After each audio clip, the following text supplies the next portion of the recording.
Hello student, कैसे हो सभी लोग। तो आज हम लोग डिस्कस करने वाले हैं that is application of biotechnology. तो देखो, बायोटेक्नोलॉजी में सबसे पहले तो हम लोग ये जानते हैं कि व्हाट इज बायोटेक्नोलॉजी। तो देखो ध्यान से सुनो, सबसे पहले बायोटेक्नोलॉजी होता क्या है। तो बायोटेक्नोलॉजी के अंदर हम लोग क्या करते हैं, मैनिपुलेशन ऑफ जीन्स। अब वो जीन्स का मैनिपुलेशन कर क्यों रहे हैं, क्योंकि हम लोगों को लार्ज क्वांटिटी और क्वालिटी में क्या चाहिए है, प्रोडक्ट चाहिए हैं। तो जिसके लिए हम लोग बायोटेक का यूज करते हैं। अब देखो, जैसे कि वही चीज आती है कि हम लोग कहाँ एप्लीकेशन करेंगे। तो भाई हम लोग एप्लीकेशन करते हैं इंडस्ट्रियल स्केल में। किस लिए कर रहे हैं, क्योंकि हम लोगों को प्रोडक्शन करना है। किस चीज का प्रोडक्शन करना है, बायो फार्मास्यूटिकल प्रोडक्ट्स का, biological using genetically modified micro organism, fungi, plants, animals. ठीक है, तो हम लोगों को भाई ये सभी चीजों को बनाना है, वो भी एक लार्ज स्केल पे। लार्ज स्केल पे क्यों बनाना है, क्योंकि हम लोगों के यहाँ पॉपुलेशन दिन ब दिन क्या हो रही है, इंक्रीज हो रही है। तो उस पॉपुलेशन को हम लोगों से यदि कंट्रोल नहीं हो रहा है, लेकिन हमें सभी जितने भी पॉपुलेशन है, जितने भी पीपल्स हैं, उन सभी लोगों तक क्या करना है, फूड को भेजना है, क्रॉप्स को मॉडिफाइड करना है। तो हम लोग क्या करेंगे, मॉडिफाइड कर देंगे किसको, माइक्रोब्स को, फंजाई को, प्लांट्स को, एनिमल्स को, और क्या करेंगे, एक लार्ज क्वांटिटीज के अंदर हम लोग बना लेंगे प्रोडक्ट्स को। ठीक है, और जो कैसे रहेंगे, हाई यील्डिंग प्रोडक्ट्स। तो देखो, हम लोग थेरापेटिक्स बनाते हैं, दवाइयां बनाते हैं, डायग्नोस्टिक में इसका यूज करते हैं, जेनेटिकल मॉडिफाइड क्रॉप्स का प्रोडक्शन करते हैं, बायो रेमिडिएशन का यूज करते हैं, बेस्ट ट्रीटमेंट का यूज करते हैं, और साथ के साथ में हम लोग क्या करते हैं, एनर्जी प्रोडक्शन भी यहाँ पर करते हैं, वो भी लार्ज स्केल पे। ठीक है, अब देखो हम लोग देखते हैं भाई एग्रीकल्चर में हम लोग इसका कैसे यूज करते हैं। तो आ जाओ भाइयों, आ जाओ, हम लोग समझेंगे इसको। तो देखो, सबसे पहले आ जाता है हम लोग एग्रोकेमिकल। भाई एग्रोकेमिकल का यूज कर सकते हैं। दूसरा, हम लोग ऑर्गेनिक फार्मिंग का यूज कर सकते हैं। तीसरा, हम लोग जेनेटिकली इंजीनियर्ड क्रॉप का यूज कर सकते हैं। तो देखो, एग्रोकेमिकल क्या होता है भाई। एग्रोकेमिकल तुमने देखा है ना भाई, वही पुराने तरीके, फर्टिलाइजर्स लाओ, पेस्टिसाइड लाओ, डालो। ठीक है, और उनसे क्या करो, क्रॉप्स को भाई ग्रो कर लो। लेकिन क्रॉप ग्रो तो हो जाती हैं, लेकिन भाई उससे क्या क्या प्रॉब्लम्स होती हैं। तो उससे सबसे पहला हमें हो रहा है पॉल्यूशन। कौन सा पॉल्यूशन, सॉइल पॉल्यूशन। क्यों, हमारे जो सॉइल है उसकी फर्टिलिटी कम हो जाती है जब यदि कभी भी तुम अब सॉइल को ग्रो करोगे। ठीक है, उस सॉइल के अंदर किसी भी क्रॉप को ग्रो करोगे तो भाई वो ग्रो नहीं होगा। उसका सबसे बड़ा रीजन है कि उसकी फर्टिलिटी डाउन हो चुकी है, गिर चुकी है। ठीक है, इसके अंदर हम लोग दूसरा आते हैं, डेट इज ए ऑर्गेनिक। तो भाई ऑर्गेनिक का तुम यूज कर रहे हो, तो सबसे पहले ऑर्गेनिक में हम लोग क्या करते हैं, ऑर्गेनिक में जो कंपोस्ट वगैरह होता है, मैन्योर्स होता है। ठीक है, सड़ी गली चीजों को एक गड्ढे के अंदर भाई डालते जाओ। ठीक है, और उसके अंदर बन जाएगा कंपोस्ट और वो मैन्योर्स, और उसको खेतों में यूज कर लो। तो सबसे पहला, इससे भाई पॉल्यूशन तो बिल्कुल नहीं होगा। ठीक है, लेकिन इससे जो हमें क्वांटिटी चाहिए है, क्वालिटी चाहिए, वो हाई क्वालिटी तो मिल जाएगा, लेकिन भाई क्वांटिटी नहीं मिलेगा। ठीक है, तो हमें भाई क्वांटिटी भी चाहिए है, तो ये भी भाई काम में नहीं आया। इसके हम लोग ग्रीन रेवोल्यूशन के फादर की बात करते हैं, यदि Indian, that is a Swaminathan, और यदि वर्ल्ड की बात करते हैं, that is a Norman E Borlaug. ठीक है, तो इसको याद रख लेना। तो देखो यहाँ पे वही लिखा है कि भाई यूज हाई यील्डिंग वेराइटीज का यूज करेंगे, केमिकल्स और मैन्योर, कंपोस्ट, इन सभी चीजों का यूज किया जाता है। तो क्या यहाँ तक समझ में आया, चलो आगे। इसके बाद देखो, हम लोग यूज करते हैं जेनेटिकली क्रॉप। ठीक है, हम लोग मतलब जीन मैनिपुलेशन करके ऐसी क्रॉप बनाएंगे। अब देखो, जीन मैनिपुलेशन में हम लोग क्या कर सकते हैं, या तो जीन एडिशन कर दो, या फिर क्या करो भाई, जीन को यहाँ पर सब्स्टिट्यूशन कर दो, यहाँ पे जीन को हटा दो। तो दो तरीके का हम लोग यूज कर सकते हैं। तो क्या यहाँ पर समझ में आया। चलो हम लोग देखते हैं जीन एडिशन और जीन सब्स्टिट्यूशन। चलो भाई आगे चलते हैं।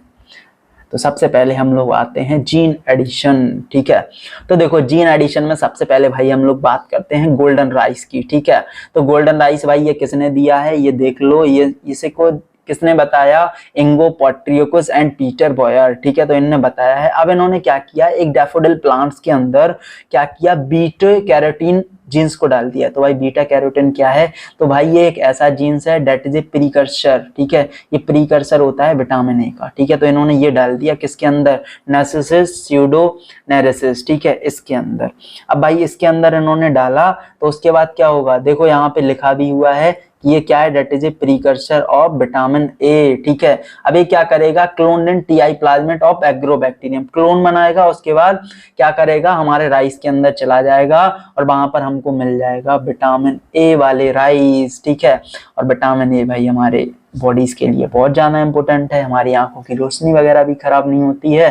तो हमें इसके लिए क्या मिल गया, हमें मिल गया विटामिन ए वाले राइस। तो हमें अलग से कोई विटामिन ए की कैप्सूल नहीं खानी है, अब हम लोग जो राइस खा रहे हैं उसी के अंदर विटामिन ए है। तो भाई देखो कितना अच्छा हुआ, तो दोनों चीजें मिल गई, ठीक है।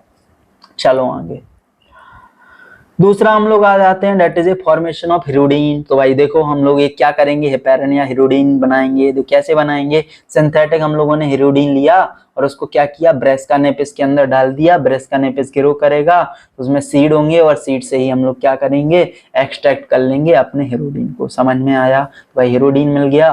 और हिरोडीन क्या होता है, डेट इज ए एंटीकोएगुलेंट, ठीक है। तो क्या है, डेट इज ए एंटीकोएगुलेंट, ठीक है। अब इसके बाद हम लोग आ जाते हैं भाई, अब हम लोग क्या करेंगे, to make plant insect resistant. तो भाई अब हम लोग इंसेक्ट रेजिस्टेंट प्लांट को बनाएंगे, कैसे बनाएंगे, तो भाई इसके अंदर हमारे कॉटन, कॉर्न, ठीक है, BT cotton, BT brinjal. BT brinjal हमारे इंडिया में सबसे पहले बनाया जाने वाला क्या था, प्लांट इंसेक्ट रेजिस्टेंट, ठीक है। कौन सा, ब्रिंजल, ठीक है, इंडिया में फर्स्ट। यार थोड़ा ये राइटिंग इस पे नहीं आ पाता है एक्चुअली सही, तो थोड़ा समझ जाया करो, ब्रिंजल इंडियन का फर्स्ट है। तो हम लोग देखो क्या करते हैं, बैसिलस थ्यूरिनजेनेसिस एक बैक्टीरिया होता है जिसके अंदर एक जीन्स होता है, उस जीन्स का नाम होता है that is a cry genes, ठीक है। तो भाई हम क्राई जीन्स का यूज कर रहे हैं। अब ये क्राई जीन्स क्या है, डेट इज ए एंडोटॉक्सिन्स, ठीक है, जो क्या करता है, क्राई प्रोटीन्स को रिलीज करता है। बट ये जो क्राई प्रोटीन्स होती हैं, ये क्राई प्रोटीन्स कैसी हैं, डेट इज ए इनएक्टिव, ठीक है। तो ये क्राई प्रोटीन्स कैसी होती हैं, इनएक्टिव। तो भाई ये एक्टिव कैसे होंगी, तो ये एक्टिव होती हैं हमारे इंसेक्ट के अंदर, कैसे होंगी, तो भाई इंसेक्ट के अंदर कैसे एक्टिव होती हैं, तो उनके ये एल्कलाइन पीएच में एक्टिव हो जाती हैं, ठीक है। और जैसे ये इंसेक्ट के एल्कलाइन पीएच में स्टार्ट होती हैं, एक्टिव होती हैं, तो उनका जो एसिडिक पीएच होता है वो कहाँ पे होता है, वो एसिडिक पीएच होता है इनके गट के अंदर। तो भाई ये ऐसे ही क्या करेंगे, एक्टिव होगा और वहां पर क्या हो जाएंगे, पोर्स इन मिडगट, और भाई वो बैक्टीरिया क्या होगा, वहां पे मर जाएगा, ठीक है। क्या होगा, बैक्टीरिया वहां पे मर जाएगा। समझ में आया, यहाँ तक समझ में आया। तो भाई दो कई लोग ये पूछते हैं कि बैक्टीरिया को वो इन्फेक्ट क्यों नहीं करता है, तो भाई बैक्टीरिया को इन्फेक्ट क्यों करेगा, क्योंकि वो इनएक्टिव फॉर्म में है और वो वहां पर एक्टिव ही नहीं है, उसको चाहिए एल्कलाइन मीडियम, और एल्कलाइन मीडियम बैक्टीरिया में होता नहीं है, वो होता है हमारे इंसेक्ट के अंदर और इंसेक्ट को वो मार देता है। समझ में आया यहाँ तक, चलो भाई आगे, gene for formation of endotoxins, cry genes, ठीक है। भाई दो क्राई जीन्स क्या करते हैं, क्राई बनेसी और क्राई 2AB, ठीक है। तो हमारी ये कॉटन बॉलवर्म से प्रोटेक्ट करते हैं, क्राई बने भी, ठीक है, ये कॉटन बोरर को प्रोटेक्ट करता है। समझ में आया, चलो आगे। यार देखो जितना अच्छे से मुझसे हो पा रहा है ना, मैं उतने अच्छे से कर रहा हूँ। BT cotton, BT tomato, BT brinjal और बीटी कॉर्न, ठीक है। तो ये सभी इसके अंदर आ जाते हैं। भाई सोयाबीन भी आता है, ठीक है, इसके अंदर बीटी टोमेटो भी आता है। तो भाई इन सभी चीजों को लिख लेना, ठीक है। चलो इसके बाद आते हैं हम जीन सब्सट्रैक्शन। चलो भाई चलो आगे। तो सबसे पहले हमारे पास आ जाता है रिमूवल, नॉकआउट, ठीक है, या फिर हम लोग बोल देते हैं इनएक्टिवेशन ऑफ जीन्स, ठीक है। इसके अंदर आ जाता है RNAi, किसने दिया है भाई, फायर एंड मेलो, ठीक है। तो ये याद रखना। टोमैको प्लांट क्या है, इज मेड इंसेक्ट रेजिस्टेंट, ठीक है। अब हम टोमैको प्लांट इस क्या करेंगे, इंसेक्ट रेजिस्टेंस बनाएंगे। कैसे बनाएंगे, introduce with pathogenic gene of nematode, ठीक है। तो अब देखो भाई क्या है, हमारे पास एक टोबैको प्लांट है, ठीक है, कहानी टाइम, स्टोरी टाइम भाई। तो हमारे पास क्या है, एक टोबैको प्लांट है, ठीक है। अब ये टोबैको प्लांट क्या करता है भाई, टोबैको प्लांट जाता है और हमारे टोबैको का जो भी है, ठीक है, उसकी जो प्रोडक्टिविटी है उसको रोक देता है, ठीक है। तो उसकी ये प्रोडक्टिविटी को क्या कर रहा है, रोक रहा है। तो हमारा भी काम है, ठीक है, क्या कर रहा है उसको हम लोग बोल देते हैं that is a root node disease, ठीक है। कौन सा नेमाटोड करता है, दैट इज ए मिलेडोडिजाइन इनकॉग्निसिया, ठीक है। क्या करता है, कौन है, मिलेडोडिजाइन इनकॉग्निसिया। भाई यार थोड़ा सा होता है, समझा करो। चलो आगे। अब देखो आरएनएआई क्या है, यूकैरियोट्स के अंदर हो रहा है, पहला याद रखना, ये हमारा टोबैको है, ये है हमारा नेमेटोड स्पेसिफिक जीन्स, ठीक है। तो हमने क्या किया, हमने नेमेटो स्पेसिफिक जीन्स को डाल दिया। अब देखो हमारे बॉडीज के अंदर क्या था, हमारे बॉडीज के अंदर था भाई साहब, देखो ऐसे समझो, ये हमारे पास है क्या, डीएनए, ठीक है। अब ये क्या कर रहा है, ये बना रहा है आरएनए, ठीक है, या फिर तुम, ठीक है, तो ये क्या कर रहा है, ये आरएनए बना रहा है, ठीक है। अब ये आरएनए बना रहा था, तो ये था तुम्हारा इसका सेंस, ठीक है, और इसने क्या किया, एंटीसेंस इसका बना लिया। तो इसने क्या किया, एंटीसेंस बनाया। अब इसके बाद क्या होगा, अब ये सिंगल स्टैंडर्ड है, तो ये अपना रेप्लिकेशन करता रहेगा, और ये रेप्लिकेशन करके फिर से क्या करेगा, सेंस आरएनए बना लेगा और एक एंटीसेंस आरएनए बनेगा, ठीक है। तो हम लोग क्या कर रहे हैं, एंटीसेंस इसके अंदर इनकॉर्पोरेट कर रहे हैं, ठीक है। क्या कर रहे हैं, एंटीसेंस हम लोग इसके अंदर डाल रहे हैं, ठीक है। 1 मिनट रुको, मैं इसके अंदर एक इमेज को डालता हूं, उसके बाद ये तो समझ में आ जाएगा, रुको 1 मिनट। तो देखो इससे समझो, देखो क्या हो रहा है। सबसे पहले तो क्या हुआ, यहाँ पर भाई एक डीएनए था, ठीक है। अब हमारे पास एक डीएनए था। अब डीएनए के पास क्या होता है, एक तो होता है इसके पास सेंस और एक होता है नॉन सेंस, ठीक है, टेम्पलेट। एक सेंस टेम्पलेट है और एक नॉन सेंस टेम्पलेट है। अब इसने क्या किया भाई, डीएनए से आरएनए बनाया, ठीक है। अब इसके पास सेंस टेम्पलेट था, तो इसने क्या किया, अपना ही कॉपी करके एमआरएनए बनाया, और इसने क्या किया, एमआरएनए से भाई प्रोटीन बना लिया, और इस प्रोटीन के वजह से क्या हुआ, जो हमारा टोबैको था उसकी भाई ग्रोथ क्या हुई, रुक गई, ठीक है। अब भाई अब सही कैसे करोगे, तो हम लोग क्या करते हैं, अब देखो इसके पास क्या था, एक सेंस था एक नॉन सेंस था, तो हम लोग दोनों को क्या करेंगे, अलग करेंगे, और इसके अंदर क्या करेंगे, हम लोग इसका जस्ट अपोजिट नॉन सेंस, ठीक है, या फिर एंटी सेंस आरएनए डाल देंगे, ठीक है। अब जिसके बाद क्या होगा, अब भाई देखो जिसके बाद क्या होगा, उस चीज को समझते हैं। अब जब हम लोग इसका नॉन टेम्पलेट, मतलब हम लोगों ने क्या किया, एंटीसेंस आरएनए को वहां पे डाल दिया, तो भाई जैसे ही तुम एंटीसेंस आरएनए को डालोगे तो उसकी क्या होगा, वो डबल स्टैंडर्ड आरएनए बना लेगा। और डबल स्टैंडर्ड आरएनए क्या होता है भाई, डबल स्टैंडर्ड आरएनए हमारे बॉडीज के अंदर या फिर उसके बॉडीज के अंदर, ठीक है, किसके बॉडीज के अंदर, टोबैको के बॉडीज के अंदर, भाई वो नहीं क्या नहीं कर पाएगा, वो भाई वहां पे प्रोटीन से नहीं बना पाएगा, ठीक है। तो हमने वहां पे क्या कर दिया, तो हमने वहां पे भाई कर दी आरएनए इंड्यूसिंग साइलेंसिंग कॉम्प्लेक्स बना दिया।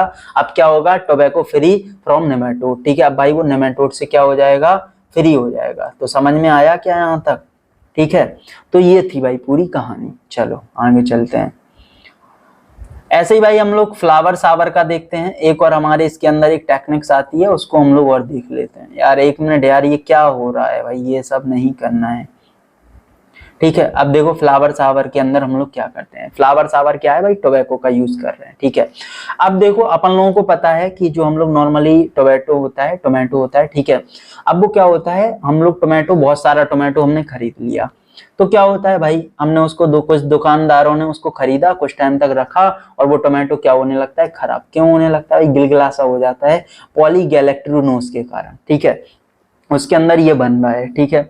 अब क्या करते हैं हम लोग भाई, उसके अंदर कुछ सबस्ट्रेट को डालते हैं, और उस सबस्ट्रेट क्या करता है, उनको साइलेंस कर देता है, ठीक है। तो इसे हम लोग बोल देते हैं डेट इज ए, क्या है ये भाई, साइलेंस कर दिया उसने, ठीक है।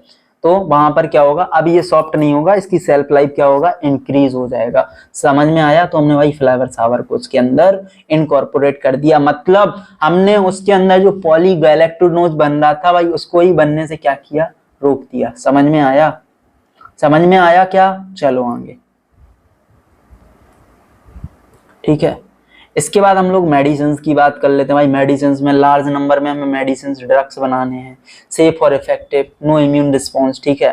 तो भाई ऐसा कि जो हमारे इम्यून सिस्टम पे भी कोई इम्पैक्ट ना डालें, तो हम वो भी बना सकते हैं। अब देखो यहाँ से क्वेश्चन बनेगा 30 थेराप्यूटिक्स हमारे इंडियाज में है फॉर, बट 12 सिर्फ मार्केट में है, ठीक है। तो इसके अंदर आ जाता है हमारा HCG, ठीक है, HGH और साथ में इंसुलिन। तो इन सभी चीजों को याद रख लेना। और क्या आ जाता है, और आ जाता है अल्फा इंटरफेरोन, और आ जाता है एरिथ्रोपेसेंट, ठीक है, एरिथ्रोपोइटिन फैक्टर्स 8। तो इन सभी चीजों को भाई याद रखना। चलो इसके बाद हम लोग भाई ह्यूमन इंसुलिन की बात कर लेते हैं। तो भाई पहले ह्यूमन इंसुलिन क्या था, हम लोग काऊ से बना लेते थे, पिग से बना लेते थे, ठीक है, बोमाइन वगैरह से। लेकिन क्या था, वो हमारे बॉडीज के अंदर भाई सब बहुत ज्यादा इम्पैक्ट करता था, वो नेगेटिव साइड इफेक्ट डाल देता था हमारे बॉडीज के अंदर। तो हमने क्या किया, हमने सोचा भाई अब समझ गए ना, डायबिटीज मेलाइटिस हो जाता है, ठीक है।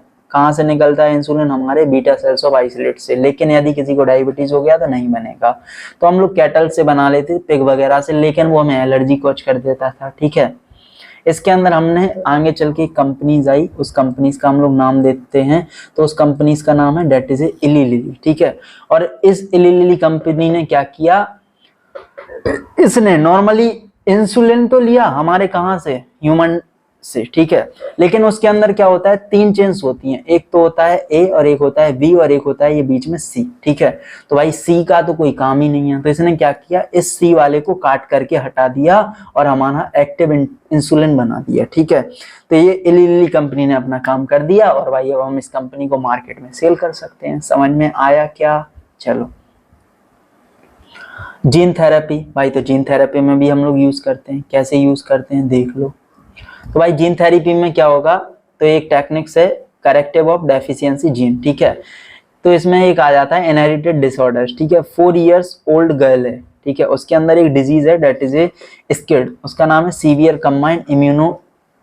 तो इसके अंदर क्या होता है, एडीए जीन नहीं बनता है, ठीक है, severe combined immuno suppressive deficiency हो जाता है इसको, इस डिजीज को, ठीक है। डिजीज का फुल फॉर्म है स्किड। चलो अब देखो, तो इसके अंदर क्या हो गया भाई साहब, एडीए जीन नहीं बन रहा है, ठीक है। क्यों? अब एडीए जीन नहीं बन रहा है तो लिम्फोसाइट मैचुरेशन भी नहीं होगा। तो भाई इंसान को क्या होगा भाई, उसके अंदर क्या नहीं बन रहा है, डब्ल्यूबीसी नहीं बन रहा है, लिम्फोसाइट नहीं बन रहा है। तो नॉर्मली इंसान के अंदर इम्यूनिटी नहीं होगी और तुम उसको यदि ऐसी किसी बच्चे को बाहर छोड़ दिया तो वो मर जाएगा, ठीक है। तो अब देखो इसको क्या होता है, पॉलीथिन वगैरह में कवर करके रखते हैं। अब क्या सॉल्यूशन है, सबसे बड़ी तो बात ये आती है ना, हमें सॉल्यूशंस के बारे में पढ़ना है। तो सॉल्यूशन क्या है, या तो उसको एंजाइम रिप्लेसमेंट थेरेपी दे दो, ठीक है, या भाई उसका बोन मैरो ट्रांसप्लांटेशन कर दो, या उसका भाई जीन थेरेपी कर दो परमानेंट।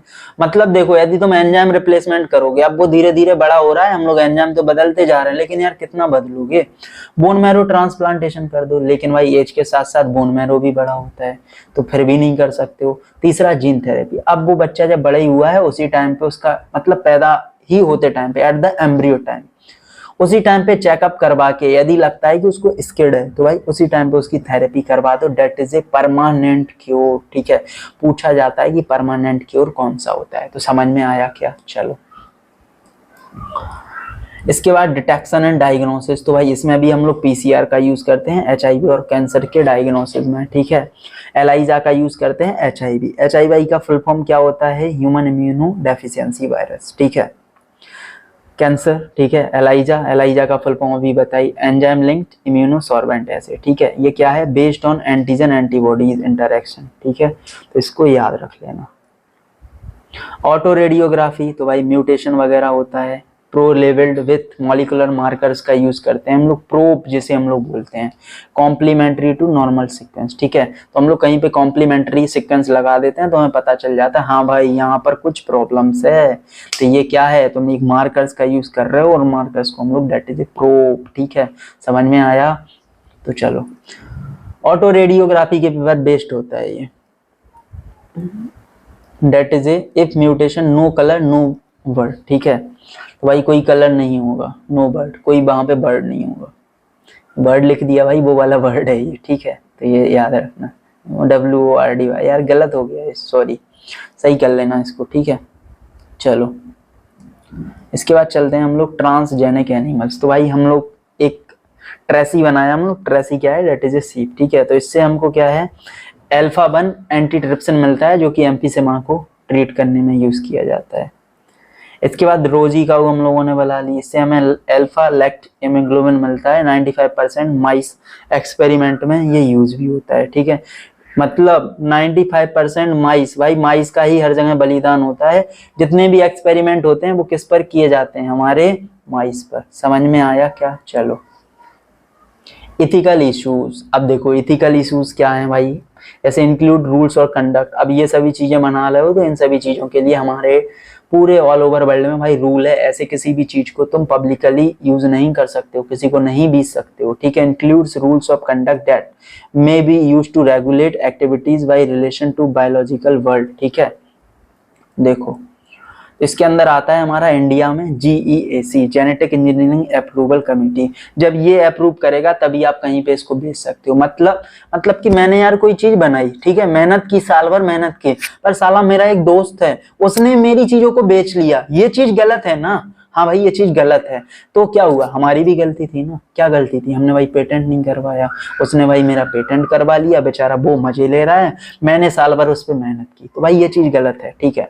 तो देखो, तो हमारी गवर्नमेंट बोलती है भाई तुम कोई भी चीज बनाते हो तो भाई दो चीजें होती हैं, एक होता है बायोपायरेसी और एक होता है बायो पेटेंट, ठीक है। तो जैसे कि बासमती राइस, टर्मरिक, नीम, ठीक है, नोबेल बायो पेटेंट, ठीक है, भाई इनका बायो पेटेंट करवाना पड़ेगा। Use of any resource by multinational company without approval, यदि कोई विदाउट अप्रूवल बेच रही है डेट इज ए बायोपायरेसी, और यदि विथ अप्रूवल के साथ बेचती है that is a bio patent, ठीक है। तो क्या है, विथ अप्रूवल, ठीक है, विथ अप्रूवल के साथ यदि वो सेल कर रहा है तो वो क्या होता है, वो हो जाता है हमारा बायो पेटेंट। समझ में आया? अब देखो इसके अंदर टू चेक प्रोबेबली सेकंड एमिडेंट इंडियन पेशेंट, तो भाई ये लोग चेक करते हैं कि तुम अप्रूवल हो या नहीं हो।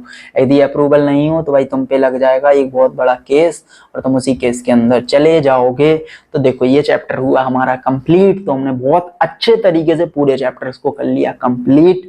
अब आप इसके बाद जाओ और जितने प्रीवियस ईयर क्वेश्चन हैं, जो भी क्वेश्चन है, जाओ लगाओ, मोस्टली 95 क्वेश्चन पूरे 100% तरीके से सही हो जाएंगे, ठीक है। और इसके बाद हम लोग इसका एक बार NCERT रिव्यू भी देख लेंगे और मिलते हैं आपको ऐसे ही अमेजिंग लेक्चर्स के साथ में। जब तक के लिए थैंक यू सो मच और जय हिंद, जय श्री राम।